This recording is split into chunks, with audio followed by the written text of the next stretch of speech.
right? So, all right, let's go ahead and get started. Good afternoon. This is Ifan from the Strategic Day Trader, and this is your market wrap for August 5th, 2019. Q's down 2.8% and the SPY down 3.4, a little over 3.4 there.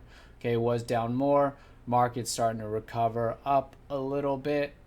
All right, so we had a pretty big gap in the market, about 2% there, and then a power trend all day with the selling there, okay? Now, coming into this week, coming into today, we had a bearish bias on the market, right? We talked about on Friday what we would have to see in order to give us the go-ahead that we can shift from the bearish bias, that we wouldn't be bearish anymore, right? So coming into today, we had a bearish bias and clearly outlined what it would take in order for us to change that, okay?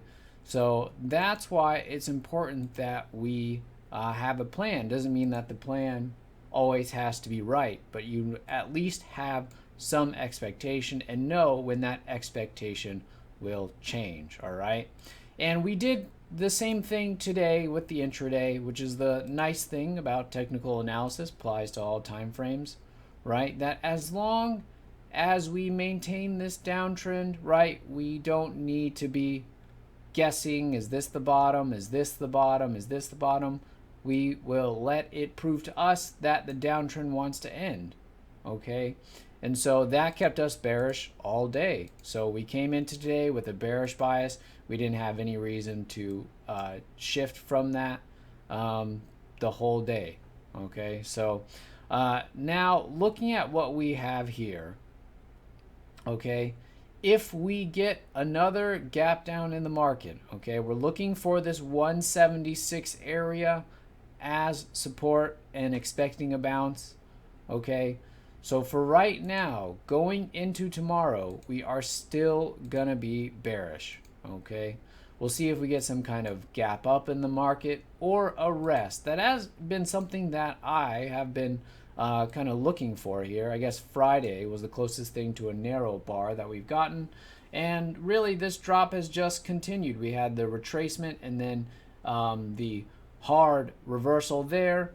And then since then, it's just been a very, very steep drop. And so what we're waiting to see is that if we get some kind of retracement, can that really transition out of this downtrend? But for the time being, it's still there, right? And that's similar to what we were saying coming into today, all right? So we will see on the next rally. For now, rallies are still shortable. If they fail, that'll switch us to a more neutral bias, okay? So pretty eventful day. Market is moving a lot. Now, it's honestly not what I prefer, especially for earnings season. I prefer these kind of days where the market's not as much of a factor. When the market is everything and really dictating what works, what doesn't, I think that those days I find a little bit more challenging for day trading, okay?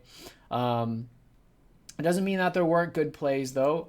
Sammy had a call on the EXAS this afternoon. Okay, that was a nice 15-minute sell along with the market there, rolling over right there along with the market there. They exited the rest of it here over the 15-minute. That was a very pretty play. There were some nice plays. If you could get filled, that was the challenge on the GLYC here in the morning and then again in the afternoon on this breakdown. Very nice gap on the GLYC. A little bit big, but good follow through there on the GLYC. So there were some nice plays to the upside. Much, much tougher. So hopefully, you know, you were able to kind of pick up on the fact that the market was really weak and we never really saw the bounce in the market. We never had any reason not to be bearish on the market. So even though, right, there were some nice setups on the longs, I did not expect them to work. Now, I'm not going to short this OSTK, right? I don't think there's much to be had there. But breaking out over this base, this was the favorite long coming out of the afternoon. I did like this TSN in the morning. If the market was going to show to us some kind of relief from the selling pressure, but there never was. So eventually you saw the TSN did come in as well. Okay. So, typically on these kind of more narrow range days, right, the relative strength strategy works pretty well. Okay, we played the WU on that day, market gap down, right, and then wasn't an all-out downtrend, and we played the WU, right. It was a pretty nice play. We were in it for a few hours there, got in it as it broke out this in the morning, and then trailed some on the first set of new highs again, and then let the back half kind of trail as it broke down in the money there, even on that very last trail. So this, right, showing a lot of strength when the market was weak on Friday. But on a day like today, especially gaps that are plus or minus 2%.